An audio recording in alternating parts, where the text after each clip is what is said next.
19 minutes after 6 on this Tuesday morning. It's 23 degrees Celsius here in Kingston, 22 degrees Celsius out west in Montego Bay. Good morning to you wherever you are. You're just in time with the headlines with your girl, Tiki Wonder. Good morning. I just called to say I love you. Hey. And I love being here. Good morning. Good morning, you ribbon in the sky.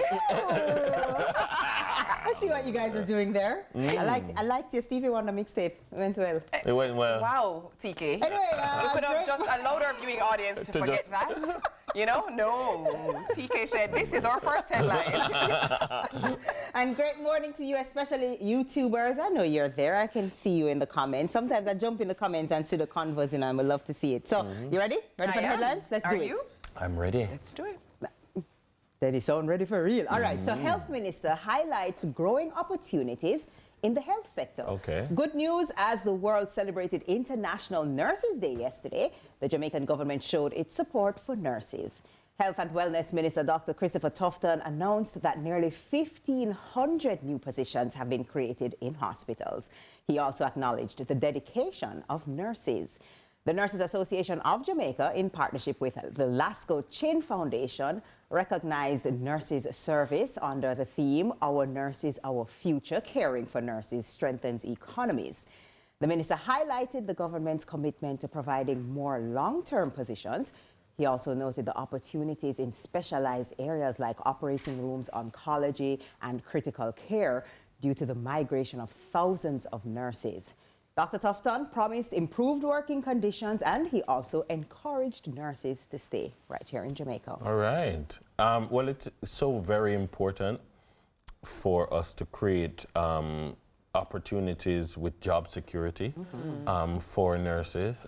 There are, a few weeks ago, we heard complaints that persons were finishing school and not having jobs to move straight into.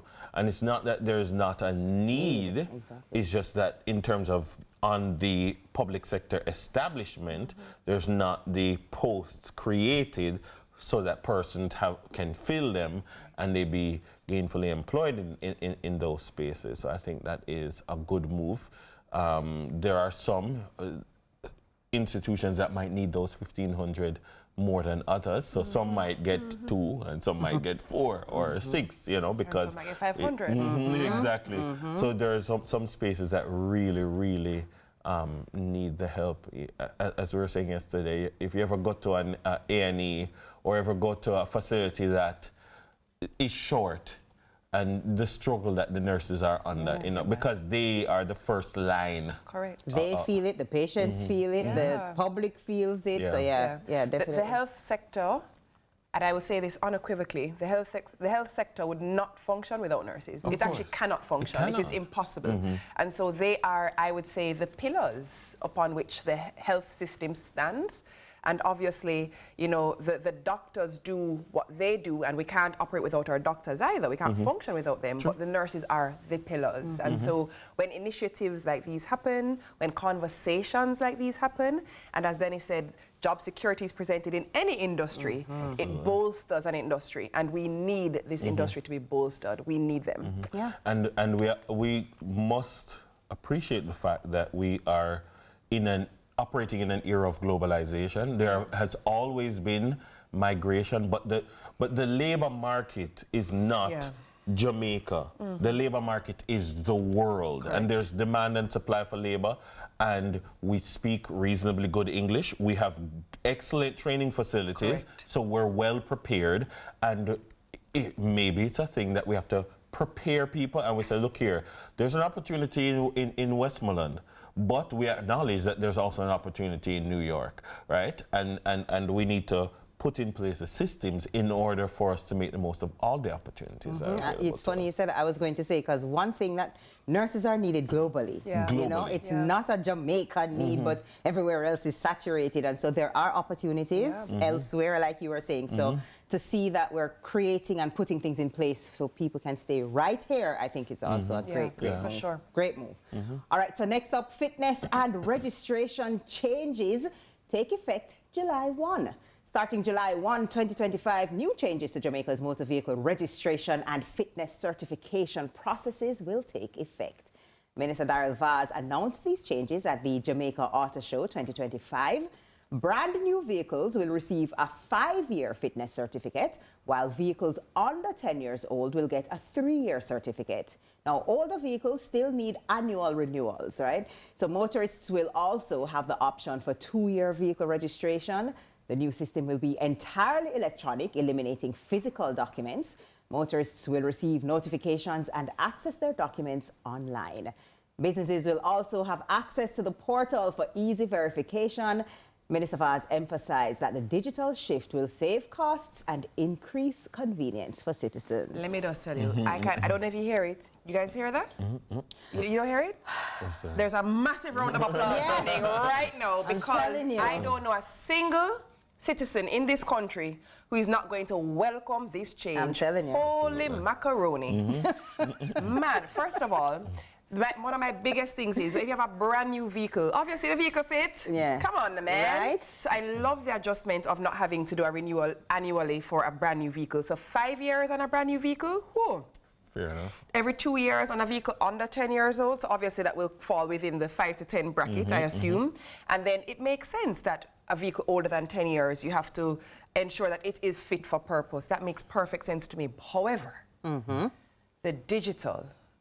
Now, me as a girl, I don't even read my books online. I like to hold the paper, feel the paper, but this is one digital adjustment I welcome. You can imagine just being able to go so and say, see my documents here. You don't ever have to dig up in your glove compartment. You don't ever have to be. And then I'm imagining now, with it being digital, comes an alert to say, renewal is coming up, or it just would streamline so much better. And we can save some trees. Hey, love that. Save the trees. Well, just to say, he didn't make the announcement at the auto show. I think was announced before. It was announced during the budget debate. I think the Prime Minister made the announcement earlier this year. But I think what he announced was that it will take effect in July 1. Yes, July 1. So now we have a start date. Which is great. Just for clarity, though, I want to know, how will it be grandfathered? That's the question. So if you have a vehicle that's under 5 years old right now, and the fitness is going to expire later this year or next year, how does the new policy arrangement apply in that Fair regard? enough. I'd like a little bit of clarity on that. So that persons know, you know, and also when the police, good morning to all the police who work in traffic, who run your plate and they say your fitness is expired, like, what? No, my car is 2 years old. My fitness can't be expired. You know, do you need new fitness? How are we gonna just operationalize this new? Who is the person that lets us know exactly how this is gonna happen? How do we become informed of this? I would imagine. But I would think that if a system is taking place as at July 1, anything that's happened before that, so if I have a brand new car, which I don't yet, car people call me, so... I think you're supposed to call the car people. Is that how it works? Is that how it works? I think so. Have your people call their people. But yeah, like if I have a brand new car and I did my fitness January, for example, yes, July 1 come, but everything is as is, I would assume, until. But you have a document that says it expires at next time. January. It expires next January, right? So which it does, and then when I renew in next January now, I would be renewing under the new system. So then it would be the 5-year thing. Because there are some people who would interpret it differently, and I'm saying you need a policy clarity that ensures that everybody interprets it one way. So the public education comes from who? Is it the Ministry of... I would say it's the Ministry of Transport. With the... Transport? No, Ministry of Transport. So here what we'll say, just everything is as is for right now. You see if your thing say it expired, it is expired. Go to the tax office. I'm certain we'll get more information before July 1. I'm very certain. There will be public... What in things that were coming on the paper? Announcements. Press releases and explanations. All right. I'm sure one will come our way to the newsroom. I'm certain. Yeah. We'll see. Will it make the news? Hey, let's see. Do we have time for another headline, or is that it, Stacey? Talk to me. Let's go one more. Let's go for it. Let's go one more. All right. So British national charged for allegedly trying to smuggle millions of dollars into Jamaica in shampoo bottles. Jamaican authorities have charged British national with several offences.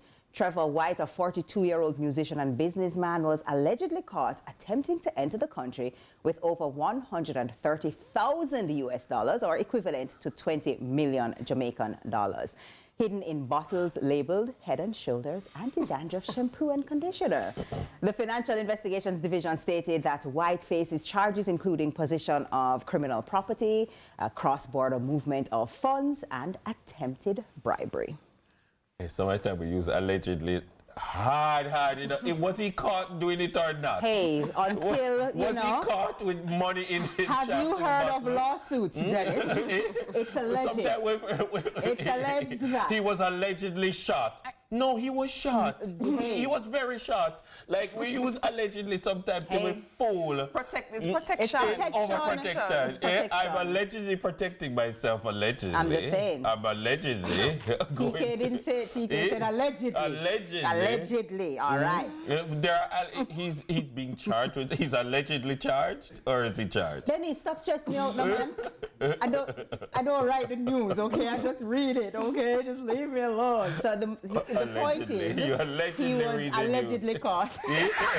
Allegedly caught? Stacey, let's go to the next segment. I'm not sure he was caught. Let's go to the next segment, please. I think we're allegedly going to a break where we'll allegedly watch some commercials. And allegedly we're coming back. I gather, allegedly there's more sunrise after these alleged messages. I don't like